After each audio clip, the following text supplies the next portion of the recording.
Uh, well, I have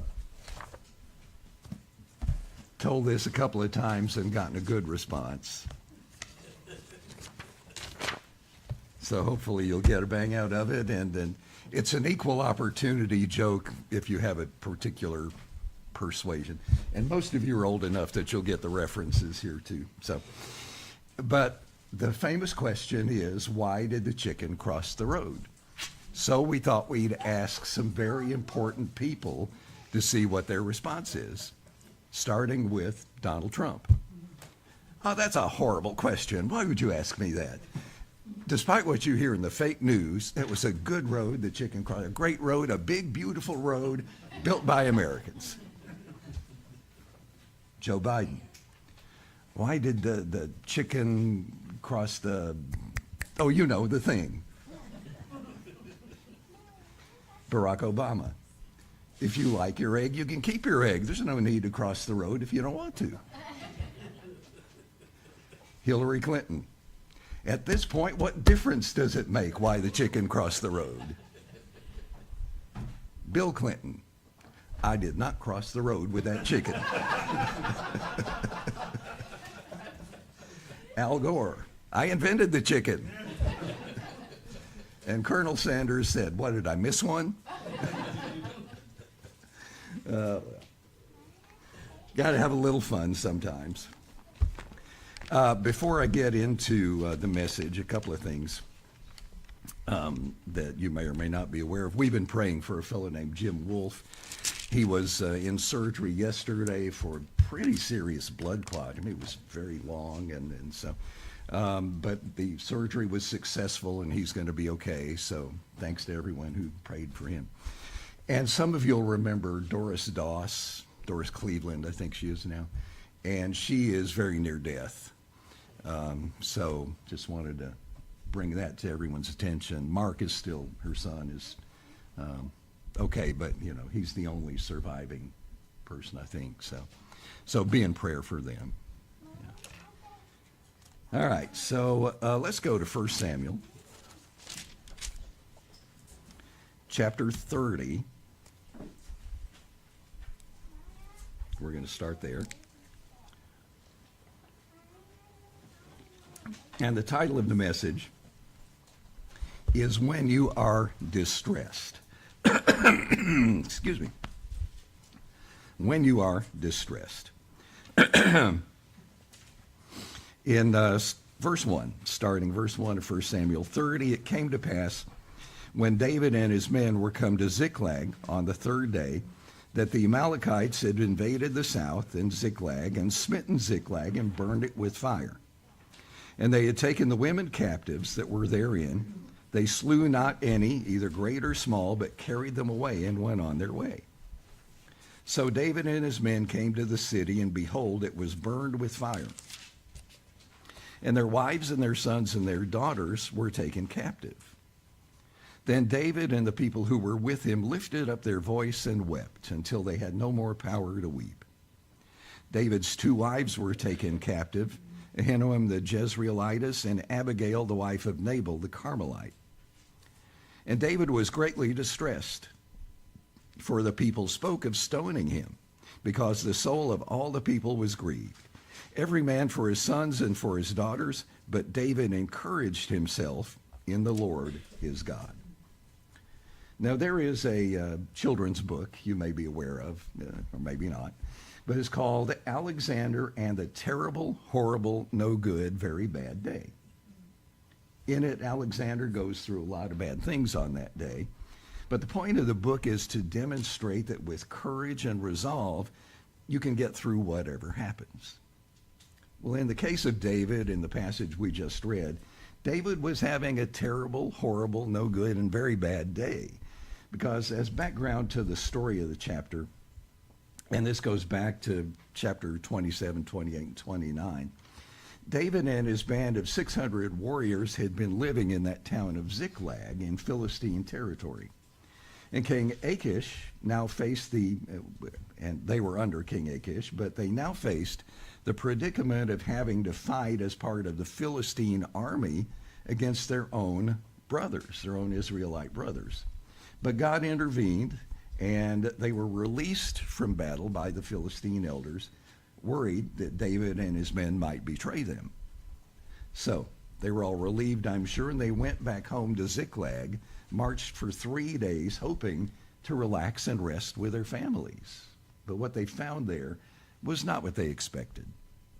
He and his men came back from battle only to find that the city had been sacked by their enemies, burned, his family members had been kidnapped, all their possessions had been looted, and on top of that, David was bearing the blame, and the people were threatening to stone him. So David was not having a good day. He and the people were no doubt in shock, probably disbelief, and eventually becoming angry. And who wouldn't, you know? Think about what happened in Israel on October 7, 2023. The people were and are rightly angry at the terrorists who committed the acts of that day. Think about 9/11 here in America. You know, I remember that day very well. I went into work and then I saw on TV the first tower, and I thought, well, maybe this is just a terrible accident. And then after the second plane hit, we began to realize there was something much larger in play. And we were all experiencing a range of emotions that day. You know, we were stunned, we had disbelief, eventually anger. And once the reality set in, we wanted action just like the people here in 1 Samuel. Well, as for David, he was greatly distressed. Now, notwithstanding 9/11, most of us haven't personally and directly experienced anything on the level of this. But there are things that happen to us in life that leave us greatly distressed. So whenever we're distressed, we need to find a way to relieve that distress. If we don't, then our physical health and certainly our spiritual health will be affected negatively. Just like having Alexander in the book, having courage and resolve isn't enough. So what did David do? Well, it says in the last verse we read, David encouraged himself in the Lord his God. There was nothing in his circumstances that would be the source of any encouragement. So how did David encourage himself? Well, he did what we must do. He sought his encouragement in the Lord. So what was the first thing David did? Well, he prayed and he asked God what to do. Verses 7 and 8. David said to Abiathar the priest, Ahimelech's son, I pray you bring me hither the ephod. And Abiathar brought hither the ephod to David. And David inquired at the Lord, saying, Shall I pursue after this troop? Shall I overtake them? And he answered him, Pursue, for you shall surely overtake them, and without fail recover all. So David sought God and God's will in what he should do. Now notice he asked for the ephod. What was an ephod and why did David ask for it? Well, David wore a linen ephod when he famously danced before the Lord when they carried the ark of God from the house of Obed-Edom to the city of David. Moses' brother Aaron put on an ephod and other priestly garments during service at the Holy Tabernacle, the portable sanctuary which the Israelites used to worship God during their years in the wilderness. And the prophet Samuel, too, wore an ephod during his service to God. So what is an ephod? You know, is it a piece of clothing or jewelry, and why was it important? We won't read it, but if you want to read in Exodus 28, verses 6 through 14, there are some pretty specific instructions as to how to make an ephod. It was of great importance. It was listed first in the priestly garments, and the breastpiece was to be fashioned after the ephod and tied to it with a blue cord. The crafting of the priestly garments, along with other preparations for the elaborate details of the tabernacle, take up several chapters in Exodus. First, the descriptions of how they're to be made, and then the crafting itself. And in Exodus 39, it tells us the Israelites were obedient in this, and they crafted it exactly as God commanded. But there's also an additional meaning for the term ephod. described less as a garment, but more of an item of ceremonial, sacred significance, a special item to be worn, but not necessarily an item of clothing. It might have been worn and might have been placed on an altar. In Judges 8, verses 25 through 27, and again, you can read that later, but it tells the Israelites threw all of their gold rings into a pile, and then they were melted down and turned into an ephod, which Gideon placed in his town. And unfortunately, it was wrongly worshipped by the people and created problems. The ephod was ceremonial, to be sure, but not an item you were to worship like an idol. So David called for the ephod to be used in its proper way in seeking God and his will at a difficult time. And through seeking the Lord and his will, he got an answer. He received the answer, which was to pursue those people who did those horrendous deeds, and they would overtake them and rescue the people. Now, we don't use ephods today, but in times of trouble, we still must seek God and his will. David used an ephod, and he had to go through the priest. We go through our high priest, who sits at the right hand of God interceding for us. So the first thing we must do is go to God and seek his will regarding whatever it is that we may be facing. So that's one. The second thing that is important for us to do is to remember all the things God has done for us, to remember all the times he's already saved us from trouble and distress. After they came out of Egypt, the Israelites would complain about their troubles, and God would intercede, solving their problems, and the people were happy until the next problem came up. And instead of remembering the things God had done for them and entrusting him, they essentially said, "What have you done for me lately?" And that's not the approach David took, nor the approach we should take. David encouraged himself in the Lord by remembering all the good things God had done for him, all the times he had been delivered from his trials. Psalm 118.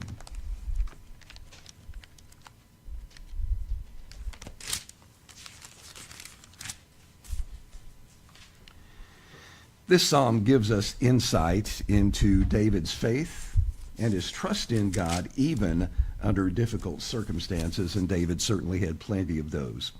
Let's look specifically at verses 5 through 7. David says, "I called upon the Lord in distress. The Lord answered me and set me in a large place. The Lord is on my side. I will not fear. What can man do to me? The Lord takes my part with them that help me. Therefore shall I see my desire upon them that hate me." In verse 8, he says, "It is better to trust in the Lord than to put confidence in man." With God on our side, what can man do to us? God is bigger than all of those. They can do nothing that God doesn't allow. Psalm 42, verse 11.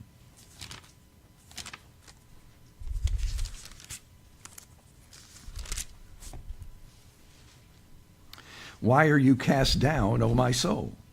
And why are you disquieted within me? Hope you in God, for I shall yet praise him who is the health of my countenance and my God." Why are you cast down? God is on our side. There's some other examples. I'll breeze through those. You can look up the references later.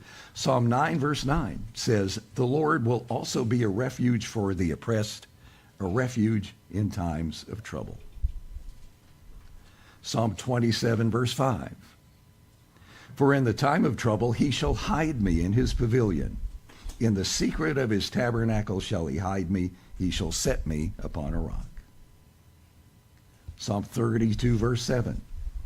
"You're my hiding place. You shall preserve me from trouble. You shall compass me about with songs of deliverance." Psalm 37, verse 39. "But the salvation of the righteous is of the Lord. He is their strength in time of trouble." And in Psalm 54, verse 7, "For he has delivered me out of all trouble." And I'm sure there are plenty more references we could look at. But David encouraged himself, as it says in the King James, by remembering what God had done for him and knowing that he could do it again.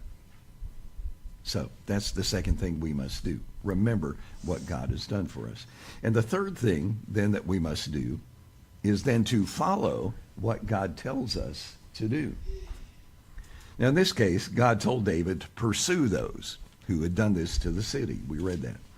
David sought God's will, and God gave him the answer, and he did it. He pursued them, and God gave him the victory.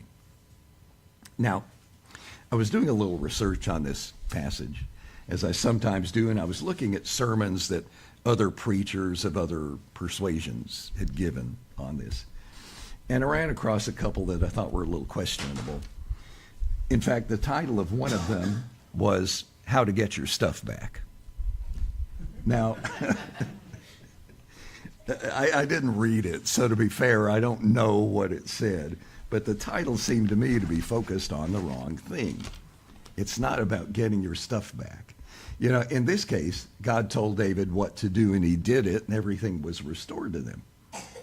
And I'm sure you could ask lots of questions like, well, why did God allow this in the first place if he was just going to turn around and let them get it all back? And the answer is, I have no idea. You know, all I need to know is this is what happened, and the best result came when David sought God's will and followed it. And that's all you need to know. Sometimes God does give us our stuff back. Look at the story of Job. He lost his family and his possessions, but in the end, once he learned what God was trying to tell him, he got it all back and more. Now, I'm convinced that God doesn't always give us our stuff back. And there might be many reasons for that. Maybe we had something that wasn't good for us, and he took it so he could give us something better. Maybe we had something that was distracting us from God. I'm sure there are plenty of reasons why God might not restore all the stuff that we had. But it isn't the stuff that matters. And that's what we have to remember. What matters in the end is knowing and trusting God, following his will and his instruction for us, knowing that the end result is God's best for us. Which brings us to the fourth thing that we must do, and that is trust God for the end result. I may have mentioned this before. There was a young guy I knew, about 12 or 13, and then he was in Sunday school, and he asked his Sunday school teacher what to do about a particular problem he was having. And his Sunday school teacher said, well, pray about it. And he said, that takes too long. And certainly when we pray about things, it does sometimes seem to take a long time. Now, I've had a few things I've prayed about that I got very quick answers to, but that's not typical. So it does sometimes take a while to get an answer to prayer. And sometimes the answer is no. So we have to be prepared for that. But even if it's taking a while, or if the answer appears to be no, we must still continue to trust God for the end result. Proverbs 3.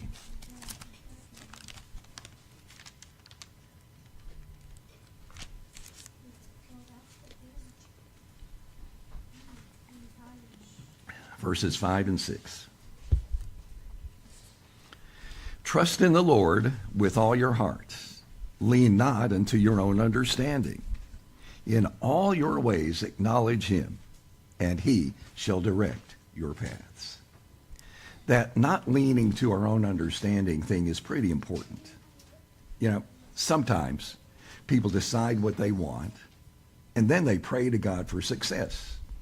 And then they proceed to go about getting or accomplishing whatever it is they want through their own means and their own way, hoping God will help them out.